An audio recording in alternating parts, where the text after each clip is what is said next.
दी और जीजू की है मैरिज एनिवर्सरी। मम्मी पापा ने डिसाइड किया था कि उसके ससुराल जाएंगे मैरिज एनिवर्सरी में। और यहाँ हर्षु और हर्ष ने नाना नानी को देखा तो वो बहुत ही ज़्यादा खुश हो गए और एक एक करके आशीर्वाद लेने आ रहे थे। यहाँ ज्योति की सास कुछ काम में लगी हुई थी, फिर सब लोग एक दूसरे से मिले और बहुत ज़्यादा खुश हुए। और यहाँ फिर इन लोगों ने डिसाइड किया कि हम लोग यहाँ जाते हैं। यहाँ जंगल के बीचों बीच है शिव जी का मंदिर, जिसकी बहुत ज़्यादा मान्यता है। दूर दूर से लोग यहाँ पर आते हैं और ये देख सकते हैं आप लोग कितना घना जंगल है। तो एक एक करके सभी लोग ले रहे थे भगवान जी का आशीर्वाद। पहले मम्मी ने लिया, फिर पापा ने लिया। तो आपने देख ही लिया होगा कि कितना घना जंगल है और बीचों बीच ये मंदिर है और इस मंदिर की बहुत ही ज़्यादा मान्यता है। और यहाँ पे भंडारा भी होता है और भंडारे के टाइम में बहुत ही ज़्यादा श्रद्धालु यहाँ पे पहुँचते हैं। तो मंदिर के पास ही शिवलिंग है भोलेनाथ की। तो फिर यहाँ आकर इन लोगों ने आशीर्वाद लिया। तो बोलो जय महादेव की। और मुझे तो ये जंगल जो फॉरेस्ट होते हैं मुझे बहुत ज़्यादा पसंद है, यहाँ पे कैंपिंग वगैरह करना। तो मैं तो यहाँ जा नहीं पाई, बट मेरी इच्छा ज़रूर है कि मैं यहाँ पर जाऊँ और मैं भी भगवान का आशीर्वाद ले सकूँ। मैं आप लोग को बता दूँ ये कौन सी जगह है, रामनगर का जंगल है। तो फिर हर्षु से कहा कि ये कपाट अब बंद कर दे। जो आता है वो कपाट खोलता है और पूजा करता है, फिर बंद करके चले जाता है। क्यों? इस वजह से क्योंकि यहाँ पे बहुत ज़्यादा जानवर वगैरह भी हैं। तो इस वजह से कपाट जो आएगा खोलेगा और पूजा करेगा और फिर बंद करके चले जाएगा। पूजा हो चुकी थी और घर की तरफ ये जाने को रेडी हो चुके थे, क्योंकि आज दी की सालगिरह भी है। तो इन लोगों ने दिन के टाइम सोचा कि थोड़ा घूम आते हैं इधर उधर। तो ये यहीं भगवान जी के दर्शन करने आ गए थे।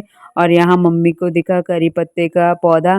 तो मम्मी ने कहा कि भोलेनाथ का प्रसाद समझ के इसको घर ले जाते हैं। तो यहाँ से मम्मी ने थोड़े करी पत्ते लिए और फिर इसको लेकर ये लोग घर की तरफ को चल दिए।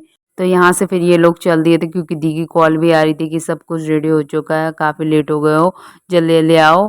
तो फिर यहाँ से मम्मी करी पत्ता लेते हुए घर की तरफ को चल दिया। और फिर वहाँ पे जाके हर्षु ने जल्दी से अपनी ड्रेस चेंज की और ड्रेस चेंज करते ही हम मम्मी और हर्षु करने लग गए डांस। और डांस देख लो आप लोगों का, इनका अभी प्रोग्राम स्टार्ट नहीं हुआ है, उनकी डांस परफॉर्मेंस पहले ही स्टार्ट हो चुकी है।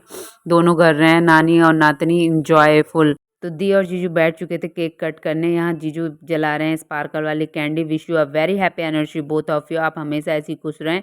फिर जीजू को ध्यान आया, अरे मैं तो एनिवर्सरी टैग लगाना भूल ही गया हूँ, तो देरी किस बात की, मैं अभी लगा देता हूँ। फिर जीजू ने वो एनिवर्सरी टैग लगाया।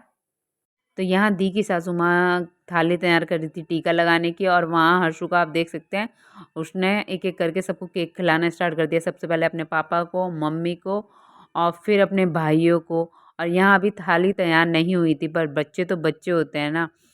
वहाँ देखो वो गोलगप्पे जैसे एक एक करके केक खाने के लिए कितनी जल्दी रेडी हो चुके हैं। बट उसने सबको खिलाया, बट उसको किसी ने नहीं खिलाया। उसने सोचा था कि इस बहाने मेरे को भी खाने को मिल जाए। पिठिया लगाता है, उसके सबसे पहले पिठिया लगाना चाहिए। दी की सासू माँ ने सबसे पहले अपने पिठिया लगाया। और आप देख सकते हैं सभी गेस्ट यहाँ पे बैठे हुए हैं और ये हैं दी के ससुर जी। तो यहाँ एक एक करके सभी के पिठिया लगना स्टार्ट हो चुका था। सबसे पहले लगा जीजू के, फिर आई बारी दी की और फिर आई बारी छोटे छोटे बच्चों की नटखट से। और वो छुटकू को तो आप देख सकते हैं वो बार बार ले रहा है और खाना स्टार्ट कर रहा है। वो देखो देखो उसका हाथ देखो, हाथ में उसने नाइफ पकड़ रखा और उसी से चुपके से निकाल रहा है और खा रहा है। तो यहाँ सभी लोग ले रहे थे, छोटे बच्चे ले रहे थे अपनी दादी माँ का आशीर्वाद और दी और जीजू भी ले रहे थे अपनी मम्मी का आशीर्वाद। बट इन लोग का ध्यान पिठिए में कम था और पूरा का पूरा इन्होंने टारगेट बना रखा था ये केक, कि कब कितनी जल्दी हमारे पेट में ही जाए। और यहाँ हर्षु को तो बिल्कुल सब्र नहीं हो रहा था, वो कुछ ना कुछ करने में लगी थी, क्योंकि हर्षु बहुत ज़्यादा शैतान है। इन दोनों से भी ज़्यादा शैतान हर्षु है। और फिर यहाँ हर्षु की भी बारी हुई कंप्लीट पिठिया लगाने की। फिर आई बारी केक खिलाने की। तो आप देखना एक चीज़ नोटिस करना कि यहाँ पे पहले खिलाया जीजू को और यहाँ देखो हर्षु का मुंह फिर से खुला है कि कोई तो खिलाएगा। और ये केक गया दी के मुंह पे।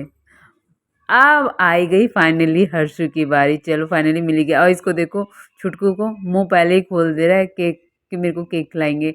ये देखो ये आई बारी। अरे यार इन लोग को केक खाते हुए देख के तो मेरा भी मन कर रहा है कि मेरे को भी केक मिल जाए इस टाइम, मैं भी केक खाऊं।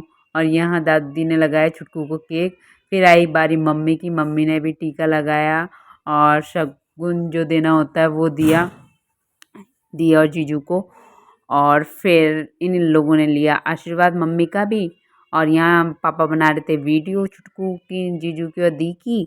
और ये देखो आ गई बारी। और यहाँ अर्शु को पता चल चुका था नानू बना रहे हैं वीडियो। यहाँ देखो कह रहे थे। और मम्मी यहाँ पे कह रही थी अब तुम दोनों की एनिवर्सरी है, डांस करो। तो ये दोनों के दोनों दी और जीजू दोनों से आए हैं थोड़े से शर्मीले से। और फिर इन लोगों ने थोड़ा सा डांस किया, फिर इन लोगों ने ग्रुप डांस स्टार्ट कर दिया। और यहाँ फिर ग्रुप डांस में आप देख सकते हैं कि कौन कौन आ गया था। तो ग्रुप डांस में आ चुकी थी दोनों समधन, जो बहुत ही ज़्यादा इंजॉय कर रहे थे एक दूसरे के साथ डांस करके। आप देख सकते हैं दोनों कितने अच्छे लग रहे हैं साथ में डांस करते हुए। और वहाँ दी देखने में लगी है और उसको बुलाने में लगे हैं कि आ तू भी डांस कर ले। वो मैंने कहा ना कि वो थोड़ी शर्मीली है, वो आती कम है ऐसे डांस करने के लिए। बिना डांस के तो पार्टी अधूरी है ना बॉस। तो पार्टी में डांस तो बनता है ना। तो मेरा तो मन बहुत ज़्यादा कर रहा है कि काश मैं भी होती। आपका भी मन कर रहा हुआ कि अगर आप भी किसी पार्टी में होते हो तो आप लोगों की भी पार्टी तब पूरी होती है जब आप लोग डांस करते हो। तो यहाँ पे ये लोग तो फुल एंजॉय कर रहे थे। और यहाँ ज्योति की सास सुमा कहने में लगी थी कि डांस कर, तू क्यों खड़ी है, तू भी डांस कर। तो वो तो फिर मैंने बोली दिया कि वो थोड़ी सी शर्मीली है। तो ये दोनों समधनी लगे थे डांस करने में। आई होप सो आज की वीडियो आपको अच्छी लगी होगी। कमेंट सेक्शन में जरूर बताना। मेरे चैनल को लाइक करें, शेयर करें, कमेंट करें एंड सब्सक्राइब करें। अगर आप किसी अदर प्लेटफॉर्म में मेरे चैनल को देख रहे हैं तो फॉलो जरूर करना। तब तक के लिए बाय फ्रेंड्स, मिलते हैं नेक्स्ट व्लॉग में।